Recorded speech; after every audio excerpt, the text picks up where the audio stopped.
All right. Bankrupt to bankable. The lessons that we've learned in managing money, managing people, being entrepreneurs, and being parents as well. Mike and Rachael Novak, Growth Drivers Podcast.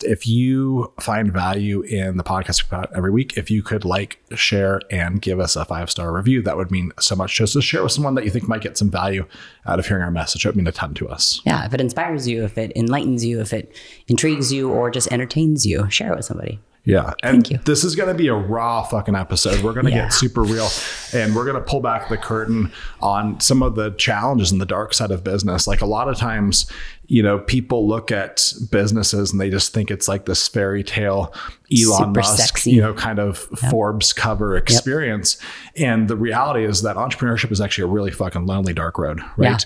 Yeah. And the entrepreneurs that end up wildly successful, they almost always had these crazy, chaotic, turbulent years and setbacks to get to where they're at. In fact, I don't know a single entrepreneur that hasn't literally gotten the shit kicked out of them at some point. Well, like I can't think of one. Entrepreneurship in and of itself is like you are agreeing to and willingly waking up every single day to solve big problems, which feels like getting kicked in the teeth every single day. Yeah. And to take risks, right? Exactly. Like everyone says in business, you got to take risks to make money. Well, there's real downsides to taking risks as well that we're going to talk about today as well, and share some of our candid experiences beyond what it actually looks like when those risks turn into realities. Exactly. So let's go back. Yeah, let's go back. So we got married in 2008.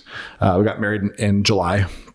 And then I was in a real estate developer and builder. And in September, if you were active in real estate 2008, you probably remember that the entire world basically came to a screeching halt as the subprime mortgage market imploded. It was like a nightmare. I mean, it was crazy.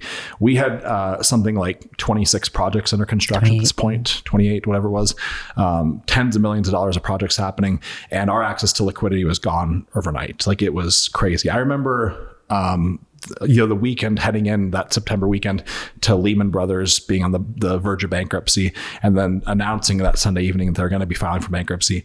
And by Monday morning, the entire mortgage market was frozen. Basically, you had a situation where all of these banks were no longer moving money between each other. They were just like scared shitless of buying whatever else the other banks had, right? Mm-hmm. And it became a very, very clogged up market. Not a lot of people understand that there's a primary and a secondary mortgage market, right? Like a lot of these mortgages that are written, they actually get bought by investors like Fannie, Freddie, investment banks like Lehman Brothers, right? Mm-hmm. And so the people that were originating these mortgages were very separate from the people that were actually the investors that were buying these mortgages.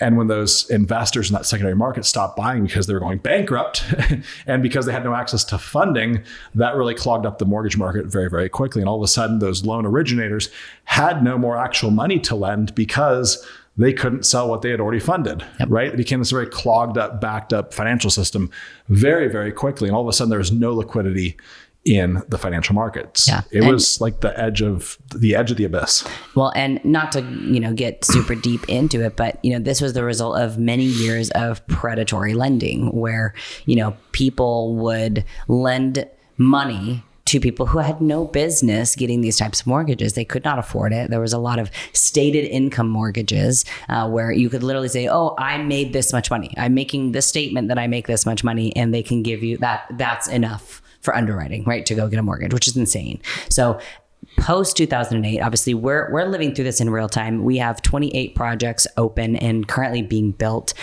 We got caught in the middle because all of those projects were not completed yet. Most were not, actually. So when you're building in a property, right? We have this building company. When you're building a property, every milestone you get to when you're building, you go to the bank and you get your draw, right? You get money for the next phase of the projects. Well, when everything froze up, Lehman Brothers went bankrupt, the entire mortgage is like, we're watching every single Friday, like in tears, crying, scared out of our minds that every single week these banks are closing, these banks are going bankrupt, like that's in real time collapsing, there was no more access to funds. There was no more access for us to go to the bank and say, hey, can we have the money to finish this project? So it turned into, this is the only capital we have left. We're going to use it over here and wherever we can to try to finish as many projects as we could, but we didn't have time. Right. Yeah. No, we were doing about $2 million a month at that point. Actually, it was like a high volume of building, and we had no access to funding. Like overnight, it was cut off. Right. So basically, we had $2 million of billables that we no longer had anything to do. Like we had no way to pay it, and so we ended up in the situation where we owe all this money. We are owed all this money from these banks, and we're the monkey in the middle. That's in a really shitty situation. So we tried to refinance our way through it. We tried to do hard money lending, all these different things. We refinanced a handful of projects actually. But ultimately it completely collapsed, like imploded actually. Was it like November, December of 2008? Yeah, November. Yeah. It actually was late October. Late October. Happened. Yeah, it happened fast. Yep. Kind of a blur in my mind. Yeah, I know. Yeah. But ultimately ended up losing the entire company, ended up losing $7 million of equity. I was 23 years old when this happened, and, all of my net worth was gone. Which meant all of our net worth was zero. gone, because I married him 2 months before this happened. And you married me for the money, so. I think we know the answer to that one. Yeah. Yeah. I mean, like I went from, we were living top of the world. We had a phenomenal couple of years where we got to do fun stuff and we're dating, and like the market, like this is just never ending. Right. And we were just young and in love. And then all of a sudden we get married, 22, 23, 3 months later, we're forced to file for bankruptcy. Yeah. Tough day. Super tough day. Really hard.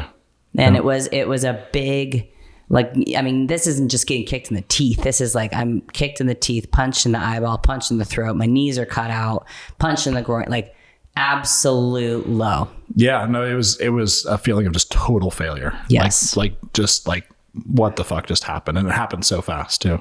Yeah. It took me like years to process it actually. It did. Yeah. And so as we went through that process, there was a lot of shitty stuff involved, right? We had to go to court multiple times. For whatever reason, we were the biggest bankruptcy at that time in the county. Until Homestead came along like 3 months later. Yes. So at that time, we were the biggest bankruptcy in the county for a builder. And so there were a significant amount of subcontractors that, of course, we owed this money to, that they had done this work that we were unable to get funding for to be able to pay them. And for whatever reason, I still don't know, at one of the hearings, the judge opened up the floor to any and all contractors that wanted to come through and give us a piece of their mind. And it was one of the most traumatic experiences that I've ever had in my entire life. It was rough. Yeah, for sure. How many years ago was this now? This was 2008. So it was 16 years ago. Yeah. No, I still remember that day. That was a tough day for sure. You definitely do some soul searching. You're like, where did I go wrong? Well, and it makes you kind of question, like, am I a good person? Like, did I do the wrong thing? Right. And I think they, for many years, they were kind of looking at us as if we like funneled this money somewhere and like stole all this money and hid it. And it's like, no, we are absolutely dead broke. The only thing that we kept was my wedding band that you had gave me when you proposed, and our car at the time we got to keep. Yep. That was it. Start over from scratch. So you want to talk about what we learned? Well, let's talk about how we, kind of came through, right? So we had made a decision before that to buy this little hole in the wall pizza restaurant. Mm-hmm. And we thankfully had the foresight to put it in a totally different name, totally different LLC. And it was worth absolutely nothing at the time because it was literally in the negative. And for whatever reason, we thought we could turn it around. And so as we went through this massive bankruptcy and all these issues in 2008, which we are also pregnant with our first during this entire process, and we had her in 2009, we threw ourselves into learning a totally new business, and we threw ourselves in the restaurant company. And so, there were a bunch of things that we learned doing that, but it was pivoting from this industry and building resilience, right? Building grit in order to pivot our mindset, pivot our activities. And that, of course, was not something that we wanted to do. It wasn't an industry we loved. It wasn't anything that we were passionate about. It was just what we had. So we built some skills, built some marketing skills, built some customer service skills, systems, processes, all of that, learning through those kind of things. And then coming out of that in 2017 and back into real estate has been, of course, like the blessing of our lives. We finally get to do what we absolutely love, what we have experience in, what really sets our heart on fire, what we're really passionate about. And so how blessed are we, now 16 years later to be doing what we love. But what we learned through these failures, through these really tough experiences, in both of those previous companies, in the restaurant company and in the building company, what we didn't do was pay ourselves really well. And we didn't pay ourselves really well enough to set money aside, right? Mm-hmm. We invested everything back into the companies. And so in the last 7 years, 8 years now that we've been back in real estate, we learned to pay ourselves and we learned to save capital. Right. Yeah. Big changes. Huge changes. We basically did self-funded growth in our last two companies where we didn't do that with real estate, so definitely a good lesson to learn. Holding cash reserves was obviously a really big one.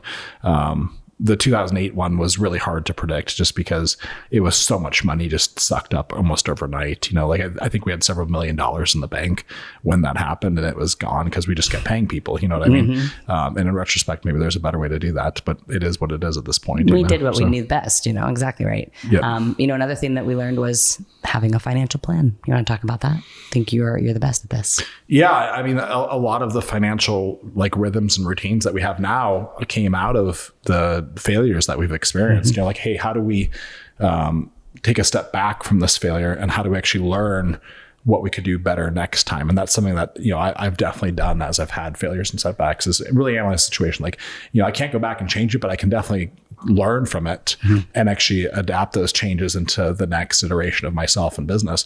And so really managing super tight financials became an obsession of mine with our real estate team. Yes. I know it annoys the shit out of you sometimes, but knowing where your money is going at all times and having financials that are accurate to the day and to the week becomes really, really important. And understanding how to read those financials, being able to understand a balance sheet, an income statement, know where your money is coming and going from is really, really important. It sounds basic, but a lot of business owners do not do this. Yeah. They just wait till the end of the month till the P&L is done. They look at it, they're like, okay, well, I didn't make any money that month, right? And they do really nothing off of it. Well, I think one of the big things, along this vein, what we learned was that people who want to make big money, if you want to make money, you have to have a plan and you have to know where it goes. What you track expands. And so if you aren't looking at your bank account and you aren't tracking where your money is going, you don't know what things are making you money in your business, or you don't know what activities make you the most money, then you're never going to make the kind of money that you want to. Mm-hmm. And so what we learned was, hey, if you want to make big money and then you want to keep big money and actually grow your net worth, you have to track it. Right. Yeah. The financial controls are very, very important. I think, with growth, we always try to grow fast in business, but I think there's a potential to grow so fast that you outgrow the scalability you've got. You don't have the upgrades and systems and people to actually go to that next level. And so I think that slowing down enough to make sure you've got the people and the systems is a really, really important lesson as well. Because as businesses evolve and they grow, the systems and people really do change and they morph. When it's just a single entrepreneur, oftentimes that entrepreneur is doing everything themselves. And so they're just they're driving everything. But as you add people into that mix, that's where standard operating procedures come in. That's where accountability gets introduced. There's all of the synergy that now has to exist and all these processes and systems to bring all these people together working towards a common goal. And it's very easy to outgrow that, to go too fast before you've caught that up. You know what I mean? You have to slow down enough to get the people behind you. Exactly. Yeah. Well, I like to call that, enrollment. We have to constantly re-enroll these people that want to participate in the growth of our business.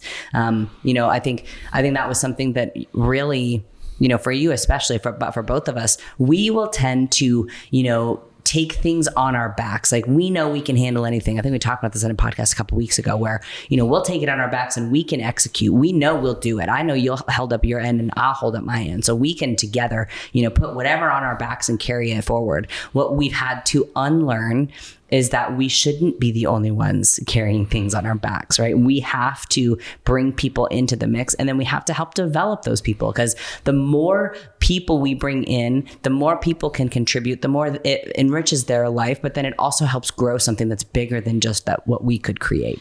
Right. And that is about having skilled people within your organization. I often use the term drive outcomes, right? Like you have to have people around you that are action oriented. Like they're not just pushing things back to you. Like that's not a helpful assistant. That's not a helpful operations person. Right.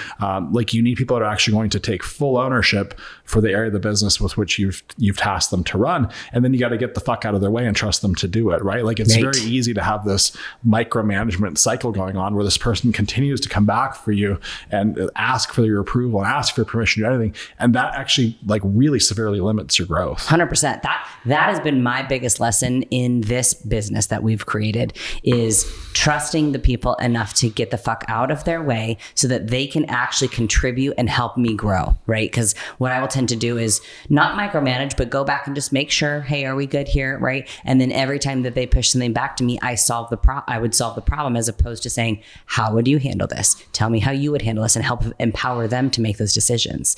So by doing that, you're helping build their skill sets, which makes them more valuable, which increases their workplace currency, which then helps grow the business. Yeah, it really, like from a ownership perspective, it's about hiring the right people, and it's about having the standardized process, and it's about managing the outcomes, right? Yes. Let's really manage, and as Marco says, like inspect our expectations. And that's really effective leadership. It's not effective leadership. Like I've gotten arguments with this, many people about this.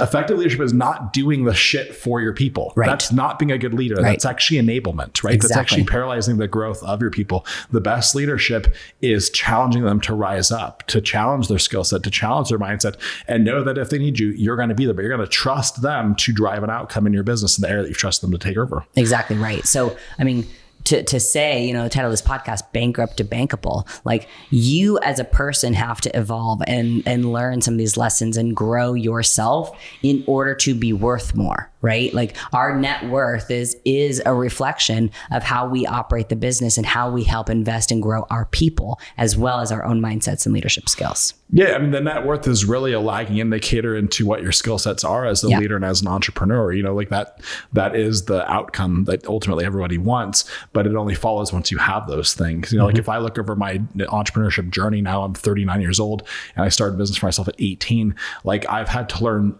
literally thousands of leadership lessons the hard way to turn into the leader that I am now, that understands all of these things. So if you meet, maybe a real estate team leader or a real estate agent who wants to become a team leader, or a budding entrepreneur, what is like the biggest piece of advice that you would give them in order to help if they're feeling stuck, in their income level? What is the biggest piece of advice that you could give them to help get out of that? I'm a big fan of like really the first step, inspect the business and figure out what's not standardized that needs to be standardized, to create the conditions where you can now add people into the mix, and the people drive the outcomes, and the business owner can step back and start managing the vision again, right? Like when the owner is in the trenches, it's a pretty dangerous place to be, because you can't actually see the entire battlefield. You know what I mean? Like you're kind of tunnel vision, and that's a very, very dangerous place to be. So I think the first step, always make sure the systems and the processes are there, and then look at the people and assess, do we have the right people in the right places doing the right things? Almost every business I see, they're like 12 months behind on hiring people, right? It's like we all wait so long to add leverage.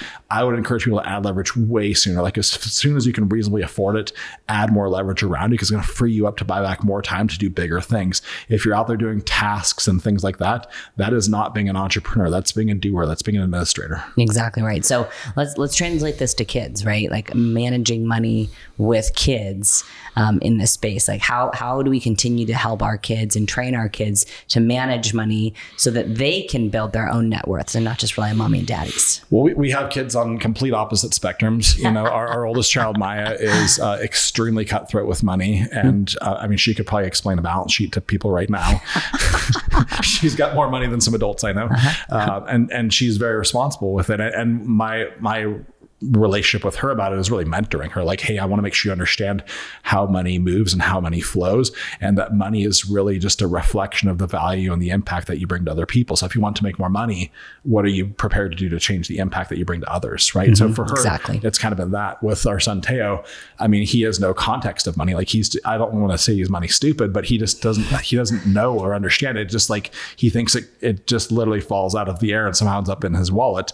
And so he doesn't really think about it. It's just like, oh, it's just there or it's not there, so it's hard to guide and coach him, but he's only 13 years old. So as he gets older, I think that's when it becomes easier to mentor him, kind of like what Maya is. But for kids, I've told you this before, Rich Dad, Poor Dad is the best book. It changed my life when I was 15 years old. It was the first financial book I ever read. It's a great book to have your kids read, to understand how money moves and to understand that mom and dad's money is not the kids' money either. Yes. That was kind of my point as well. Is like, there are a lot of kids who become entitled because their parents, in an honest attempt to make a great life for their kids, because maybe they didn't have a great life, or maybe they weren't taken care of in that way. They want to take care of their kids that way. And what inadvertently happens is you become an enabler to your kid, thinking that the money that you make is their money, and they don't have a concept of what it takes to earn that kind of money. They don't have a concept of the value that they have to bring in order to bring money in that way, right? So you're doing a disservice to your kids by not teaching them the value of how to earn that money. It's very sobering for a 13-year-old to be like,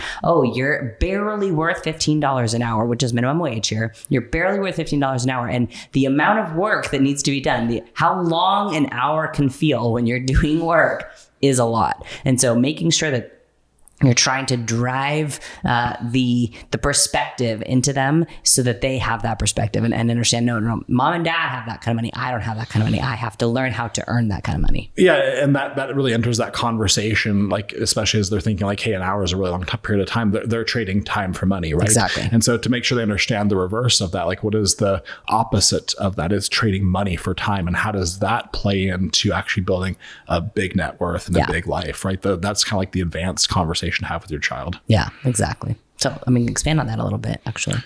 Well, like which part of it? The teaching your kids, going from like, here's earning, trading your time for money. How do you teach them in what kind of context? Like, this is how to use your money to buy more time. Creating, right? Like creating value for people in the form of things that they need that's going to change and impact them, right? Yeah. So if you can impact and change other people's lives, that's where you kind of flip that around on its head. And then also employing other people, right? Right. Like, do I actually have leverage around me where other people are doing things for me? Or do I simply own a job? Like, how many entrepreneurs do we know that are a one-person business, right? They don't own it. They're not entrepreneurs. They own a job, right? Yeah, they don't run a business. They own a job. Understanding that difference is really, really important as well. Yeah, exactly right. I love it. Well, any other lessons that you want to? Well, the title of this was Bankrupt to Bankable. And so I want to draw a very interesting contrast. So when we went bankrupt, I was banking to the tune of like $25, $30 million a year. We now don't bank at all. Kind of interesting contrast, right? Like, we have no loans. We don't borrow money, which, like, we would do it for the right thing, if it was going to buy us an asset that created a lot of additional cash flow or something like that. But ironically enough, we don't use banks. Like, we have a financial planner, we do financial investing, we have a portfolio, of course, we have basic checking accounts and money market accounts, but we're not out borrowing tens of millions of dollars anymore, you know, like we were actually when that happened, so that's an interesting and an ironic twist as you step back and look at the title of this podcast and then think about the transition and the transformation. Well, I think that was part of what we learned. And, not everybody's going to agree with that. Like, we have incredibly successful friends who utilize and leverage loans and money and borrow it all the time in order to make great investments. And we power to them. That's incredible. One of the things that we've personally put in place in our life is that we want to use banks and borrow as least amount of money as humanly possible. We want to own things outright. We want them to be ours. And maybe that's a PTSD response to losing everything. We're also chasing simple, right? Like, we don't want to, I don't want to own 50 businesses. That sounds like 50 headaches to me. Like, we want to have businesses that are synergistic with one another, like where there's connection and collaboration between those businesses so that we can find efficiencies. And then we just want to go invest our money into a predictable place where it's going to get a return on it, right? Which is, for us, our portfolio. portfolio. Exactly. Yeah. So great point. Because I do think that a lot of people think if I diversify, right? If I buy a small business over here and then another small business and then I'm a partial owner over here and then I run this business, like, are you really maximizing the money that you can make in each of those businesses if you're just partially in, like, one toe in over here, one foot in over here?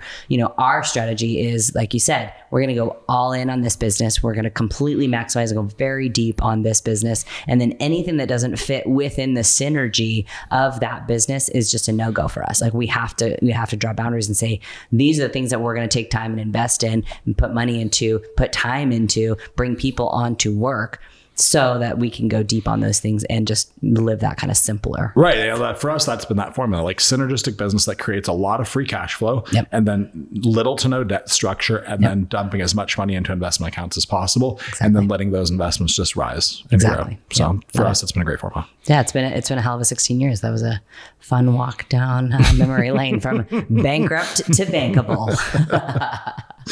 Indeed. If you'd like to get in touch with us, you can find us on meetthenovaks.com. I'm on Instagram at @therealmikenovak. And then if you want to like, share, subscribe to this channel or this podcast, that would be awesome, just so you get alerted when new videos come out. I hope you found some value today. This is like really raw shit. Like, a lot of people just talk about the highs of entrepreneurship.